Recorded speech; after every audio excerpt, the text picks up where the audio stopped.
अस्सलाम वालेकुम students, today's topic is tension and acceleration in string. What is tension? First of all tension आपके पास क्या होती है बेटा कि अगर आपके पास किसी भी स्ट्रिंग के साथ आप एक वेट अटैच करते हो, क्लियर, तो उस स्ट्रिंग में जो खिंचाव पैदा हो जाता है उस खिंचाव को हम क्या कहते हैं? That is tension.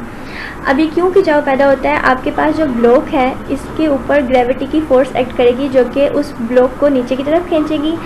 इस ब्लॉक के नीचे की तरफ खींचने की वजह से स्ट्रिंग में एक तनाव आ जाएगा जिसको हम कहते हैं वो क्या है? टेंशन।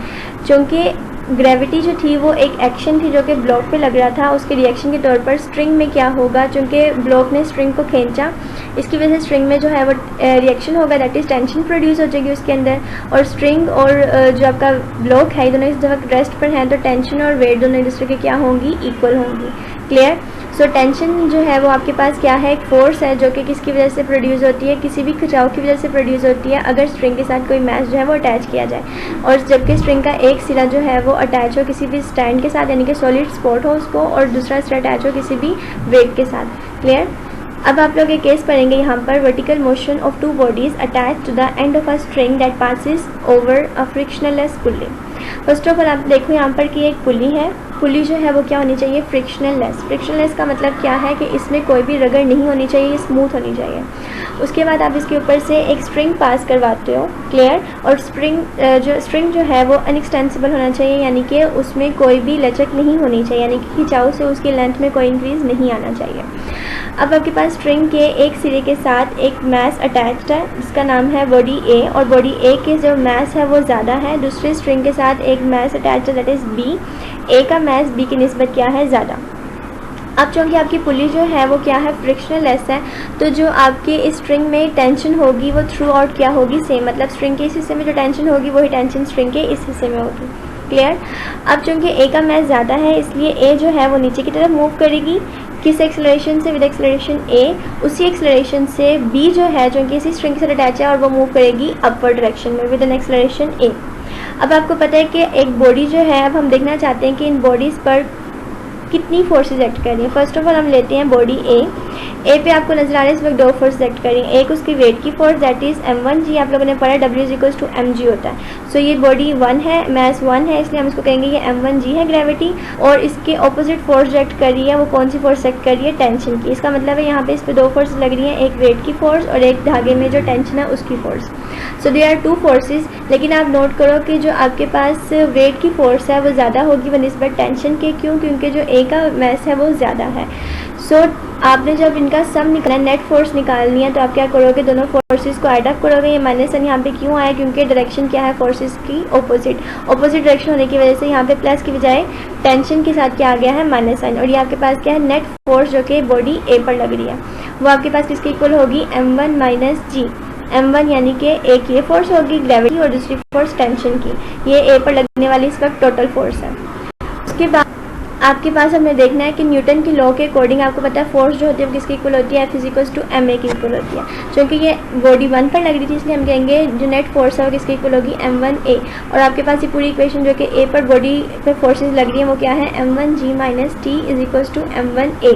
अब हम चलते हैं बॉडी बी की तरफ। अब आपको पता है बॉडी बी जो है उसका वेट कम है टेंशन से, तो हम क्या करेंगे? टेंशन माइनस m2g करेंगे प्लस पहले हमने क्या कहा था? m1 पहले लिखा था और t बाद में लिखा था, लेकिन यहाँ पे चूँकि m2 छोटा है इसलिए m2 बाद में लिखेंगे और t पहले लिखेंगे। क्यों? क्योंकि इस वक्त टेंशन की फोर्स ज़्यादा है बनिस्बत वेट की फोर्स जो कि बॉडी m पर है, बॉडी 2 पर है। क्लियर? तो ये दो फोर्सेस हैं जो कि बी मैस पे लग रही हैं। अब आप क्या करोगे? आपको पता है न्यूटन के लॉ के अकॉर्डिंग F=ma होता है, तो जो नेट फोर्स है उसकी जगह हम क्या लिख देंगे यहाँ पर? m2a। अब बेटा आपके पास दो इक्वेशंस बन गई 3.6 और 3.7। 3.6 जो है वो बॉडी ए के लिए है और 3.7 इक्वेशन जो है वो बॉडी बी के लिए है। अब आप इन दो इक्वेशंस को यूज़ करते हुए आप एक्सेलरेशन फाइंड कर सकते हैं कि उस जो स्ट्रिंग है उस स्ट्रिंग में कितना एक्सेलरेशन होगा, या बॉडी कितनी एक्सेलरेशन से मूव करेंगी, ये आपके पास इस इक्वेशन से दिया जाएगा। और इक्वेशन कैसे आई है? ये फार्मूला कैसे आया है? जब आपने 3.6 को 3.7 में ऐड किया तो ये आपके पास एक्सेलरेशन का फार्मूला बन गया। इस तरह से अगर आप इन दो इक्वेशन यानी कि 3.6 को 3.7 के साथ डिवाइड करेंगे, मतलब 3.7 को 3.6 पर डिवाइड करेंगे तो आपके पास टेंशन का फार्मूला बन जाएगा। क्लियर? उसके बाद इसी एक्सेलरेशन के फार्मूले को अगर आप अरेंज करो, g को यहीं रहने दो, m1 प्लस m2 यहाँ जाकर a के साथ मल्टीप्लाई हो जाएगा और m1 माइनस m2 जो है वो यहाँ पर नीचे आकर डिवाइड हो जाएगा। तो g का फार्मूला बन गया। इट मीन्स इस इक्वेशन में या इस टॉपिक में आपके पास 3 फार्मूले बने, a, t एंड g। ये a और t फार्मूलाज किस तरह से बने, मैं आपको इसकी कंप्लीट डेरिवेशन दिखाती हूँ। क्लियर?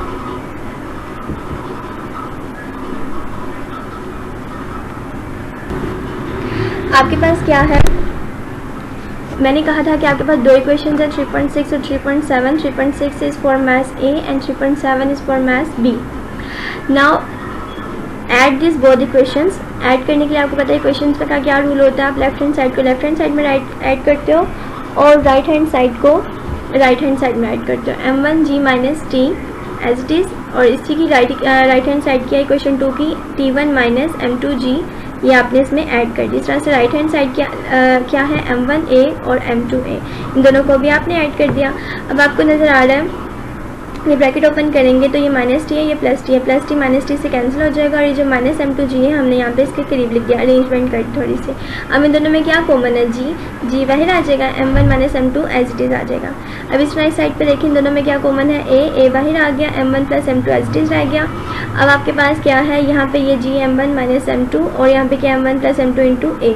हमने फार्मूला a का निकालना है, a को यहीं रहने दें, ये m1 प्लस m2 जो है वो वहाँ जाकर क्या हो जाएगा, डिवाइड, और आपके पास फार्मूला क्या बन गया, a is equal to m1 minus m2 over m1 plus m2 into g। अब हम बात करते हैं इक्वेशंस को डिवाइड करने की, तो अपने 3.7 को 3.6 पर डिवाइड करना है। 3.7 को 3.6 पर डिवाइड करना है, इसलिए आपने 3.7 को ऊपर रखा, ठीक है, इसकी लेफ्ट हैंड साइड को ऊपर रखा और इसकी लेफ्ट हैंड साइड को नीचे रखा। इस तरह से इसकी लेफ्ट हैंड साइड को ऊपर रखा, राइट हैंड साइड को ऊपर रखा और इसकी राइट हैंड साइड को नीचे रखा और दोनों को आपस में डिवाइड कर दिया। अब आप देखो a जो है वो इससे कैंसिल हो जाएगा, बाकी यहाँ पे m1 over m2 over m1 रह जाएगा।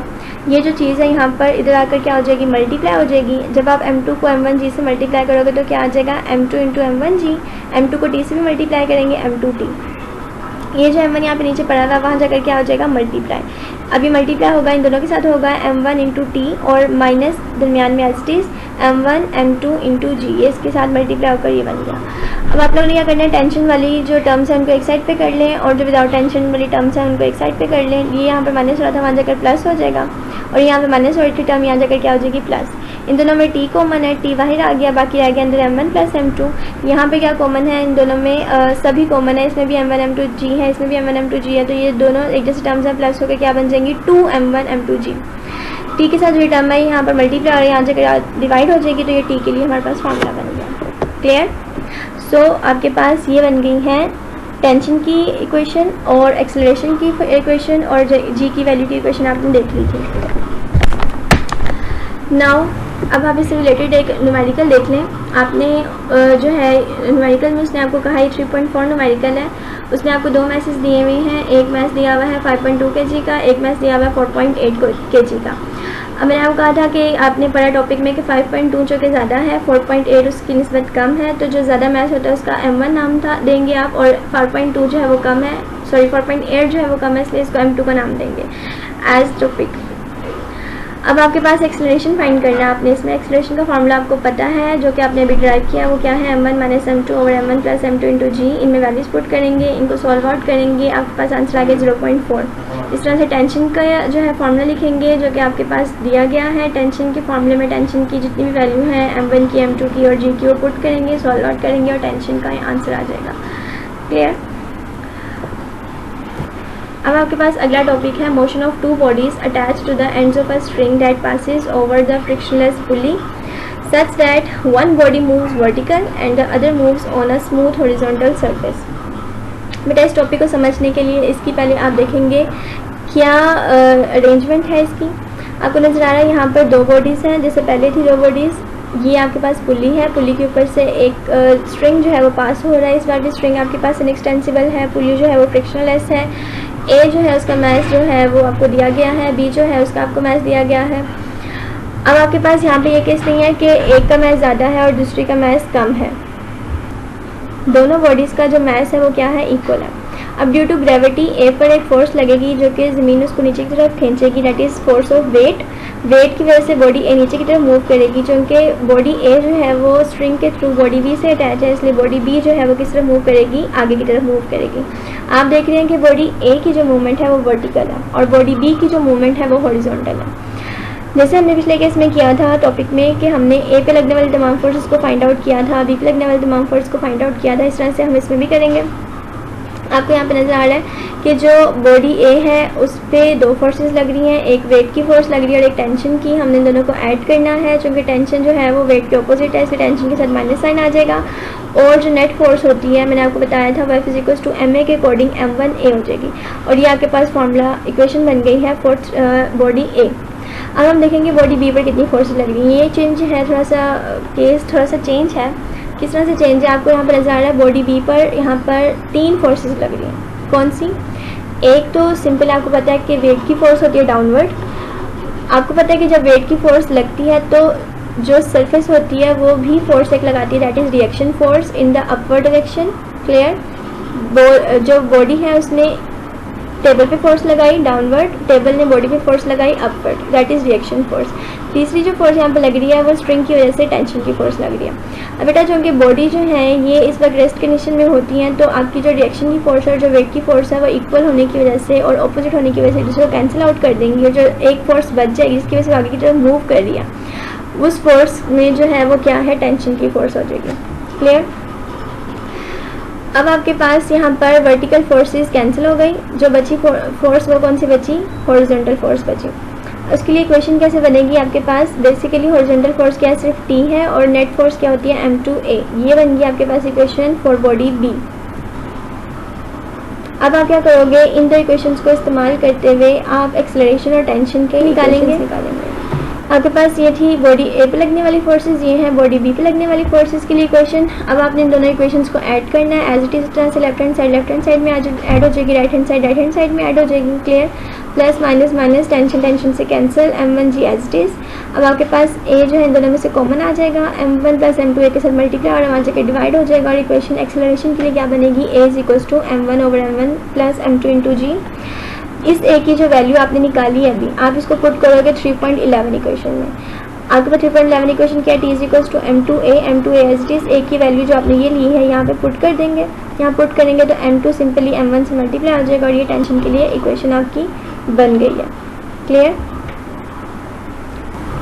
यहाँ पे आपको नज़र आ रही है इक्वेशंस।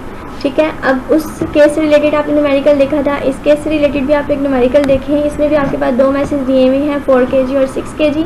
इसमें आपने ये नहीं रखना कि कौन सा बड़ा मैस है कौन सा कम मैस है। जो पहला मैस होगा आपने उसको 4 kg कहना, जो दूसरा मैस होगा आपने उसको 6 kg कह दिया। और इसके लिए एक्सप्रेशन निकालना, एक्सप्रेशन का फार्मूला ये दिया गया, आपने फार्मूला लिखा, उसमें वैल्यूज पुट की, सॉल्व आउट की, आंसर आ गया। और टी जो है टेंशन, उसका फार्मूला आपने लिखा, उसमें वैल्यूज पुट की और आपके पास आंसर आ गया। क्लियर? आपको याद रखना है कि जो जी होता है उसकी वैल्यू क्या होती है? 10। ये आपने खुद से पुट करनी है। क्लियर?